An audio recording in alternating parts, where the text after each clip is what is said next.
Bapak Ibu kekasih, selamat malam.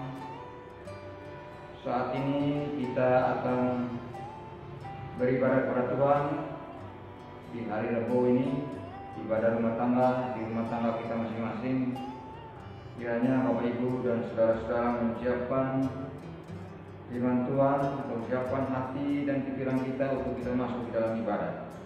Sebelumnya kita membaca firman, mari kita mohon pertolongan Tuhan. Mari kita berdoa. Tuhan, kami datang kepadamu, kami mohon pertolongan-Mu di dalam firman yang akan kami baca pada saat ini Tuhan. Kiranya Tuhan berkati hamba-Mu juga yang memberitakan firman Tuhan, dan umat-Mu yang mendengar Tuhan.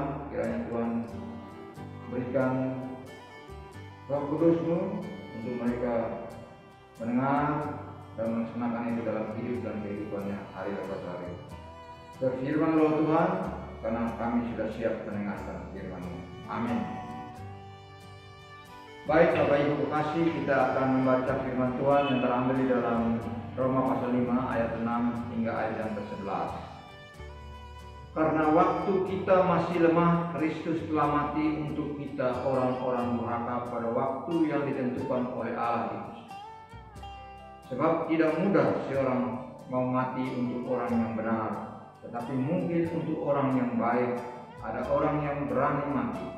Akan tetapi Allah menunjukkan kasih-Nya kepada kita, oleh karena Kristus telah mati untuk kita ketika kita masih berdosa. Lebih-lebih karena kita sekarang telah dibenarkan oleh darah-Nya, kita pasti akan diselamatkan dari muka Allah.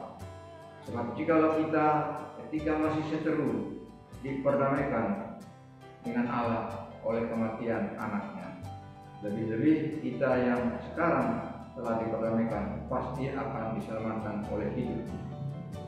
Dan bukan hanya itu saja, kita malah bermegah dalam Allah oleh Yesus Kristus Tuhan kita, sebab oleh Dia kita telah menerima pendamaian itu. Haleluya. Bapak Ibu kekasih dalam Tuhan kita Yesus Kristus, Rasul Paulus di dalam Roma menjelaskan bahwa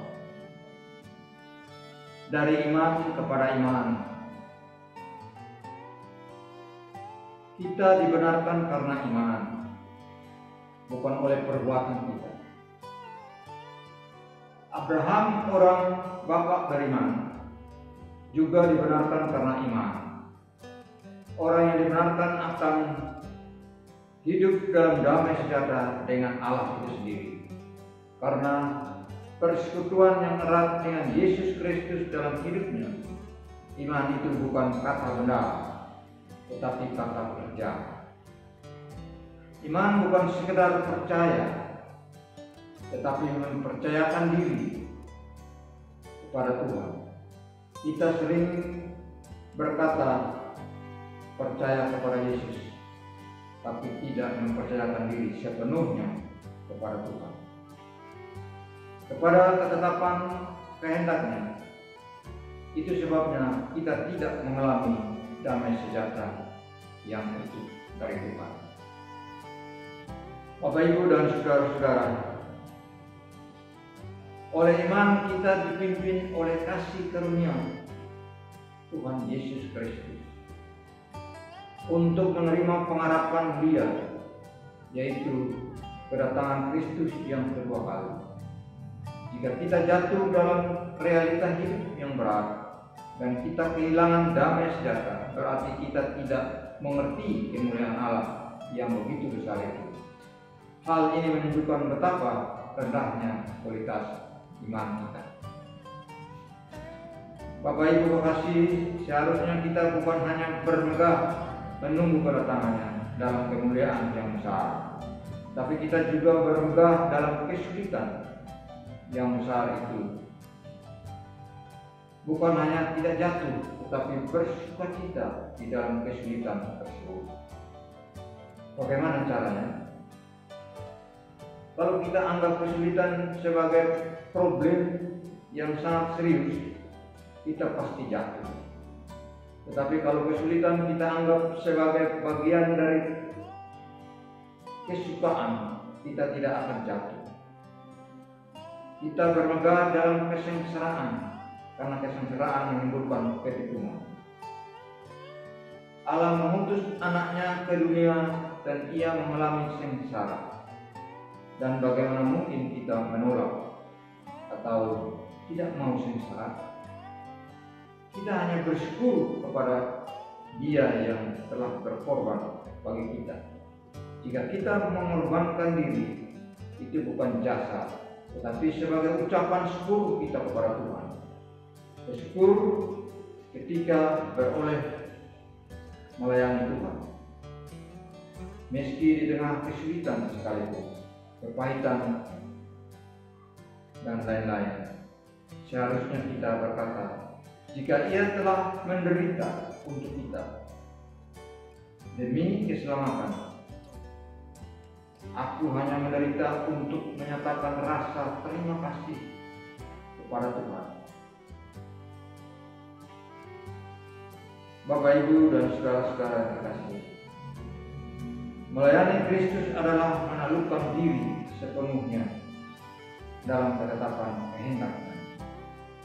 Bukan apa yang aku suka, tetapi apa yang Tuhan suka. Yesus tidak mempertanyakan kepada Bapa, kenapa Ia harus tergantung di atas kayu salib. Ia hanya menjalani saja. Bagaimana dengan kita ketika menjalani salib kita masing-masing? Bapak, Ibu, dan saudara-saudara sekalian, hidup ini sederhana. Lakukan saja apa yang menjadi tugas dan tanggung jawab kita bersama. Tuhan pasti memelihara kita di dalam hidup dan kehidupan kita hari bersama. Maka dari itu jangan kita cengeng terhadap kesulitan sehingga kita menggadaikan iman kita. Orang yang tahan uji pasti memiliki pengharapan yang besar. Ingat bahwa Kristus mengizinkan kita berada di dalam kesengsaraan yang paling dalam supaya kita melihat kemuliaan-Nya yang paling tinggi, bukan supaya kita tenggelam. Sebab tidak mudah seorang mau mati untuk orang yang benar, tetapi mungkin untuk orang yang baik. Ada orang yang berani mati, akan tetapi Allah menunjukkan kasih-Nya kepada kita oleh karena Kristus telah mati untuk kita ketika kita masih berdosa. Tuhan datang ke dunia, Dia tidak mencari orang yang suci, tapi mencari orang-orang yang berdosa. Dan hal ini hendaknya dinyatakan bahwa kita bukan orang-orang baik, juga bukan orang yang mau mati untuk kita. Artinya kita dibenarkan hanya oleh kasih karunia saja, bukan karena kita baik dan benar. Kita tidak tahu apa yang akan terjadi besok, tapi kita tahu dalam iman bahwa Ia pasti memelihara kita. Kita seharusnya kuat berakar dalam Tuhan kita Yesus Kristus, sehingga kita rela terluka demi melihat kemuliaan, demi mengikuti apa yang dikehendakinya. Dan lakukanlah apa yang aku suka. Itulah pelayanan menurut orang Kristen. Padahal seharusnya kita melakukan sesuai yang Tuhan suka. Walaupun untuk itu kita tidak dihargai atau tidak mendapat apa yang menurut kita patut kita dapatkan. Kekasih-kekasih Tuhan, mari kita bersyukur untuk hari-hari yang kita punya dan kita jalani supaya kita bermegah di dalam Tuhan, karena Dia telah memperdamaikan kita dengan Allah, membawa kita dari neraka ke surga. Akhirnya kita akan kuat menjalani realitas hidup ini. Yakobus menyindir orang Kristen yang suka sekali berkata, "Aku beriman tetapi tidak berbuat apa-apa." Iman itu pasti nyata dalam perbuatan seseorang. Jangan berbuat seperti Yudas yang telah membeli kematiannya, membeli tiket ke neraka demi 30 keping perak. Ia menjual gurunya. Uang itulah yang membinasakan, dan jalani apa yang Tuhan mau, dan jangan berkeluh kesah sebagai pribadi yang sudah menerima kasih karunia Allah. Selayaknya kita bersyukur dalam segala hal, bukan seperti umat Israel yang terus bersungut-sungut walaupun mereka sudah dibebaskan dari perbudakan di Mesir dan berjalan menuju negeri kasih karunia yang berlimpah susu dan madu. Kekasih Tuhan, jika karena imanmu Anda merasa menderita dan sengsara, kiranya firman ini menghibur dan menguatkan hati saudara-saudara saya, sehingga Anda bisa mengalami kekuatan Allah dan bermegah di dalamnya. Allah menjamin keselamatan kekal bagi Anda. Ia juga yang akan memelihara hidup Anda, dan kita harus percaya kepada-Nya.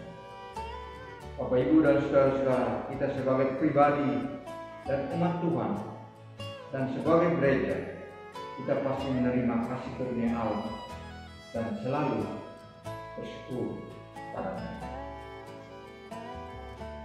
Tuhan menolong kita, dan Tuhan memberkati firman-Nya. Amin.